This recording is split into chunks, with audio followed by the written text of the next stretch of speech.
কোনো সমস্যা হয়েছে নাকি? পর্যটকরা দেখি গাড়ি থেকে নেমে সব রাস্তার বাম সাইডে দাঁড়ায় আছে। কি গাড়ি নষ্ট হয়েছে না অন্য কিছু?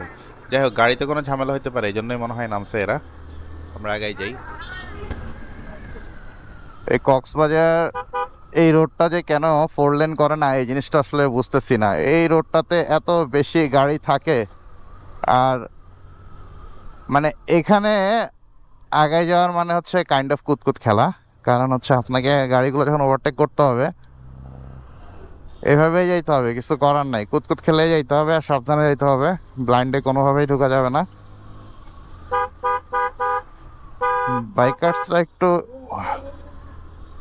বাইকার্সরা একটু যদিও ফ্যাসিলিটিস পায়, কিন্তু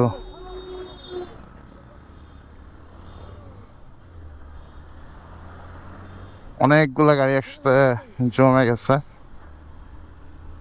সামনে মনে হয় যে কোনো একটা প্রবলেম হয়েছে, বলতে পারতেছি না। আচ্ছা, দেখা যাক কি হয়েছে। তাহলে হঠাৎ করে এতগুলা গাড়ি কেন একসাথে হয়ে গেল?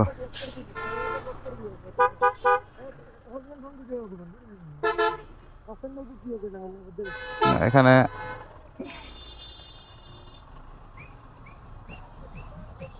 ও, গাড়িতে তার ডিস্কো হইতেছে। যাই হোক, জ্যামটা মনে হয় শেষ। এখন একটু টানতে হবে, না হলে দেরি হয়ে যাবে। এমনি অনেক দেরি হয়ে গেছে। তো একটু পরে আবার ফিরছি আপনাদের মাঝে। এখন আপাতত ক্যামেরাটা অফ করি।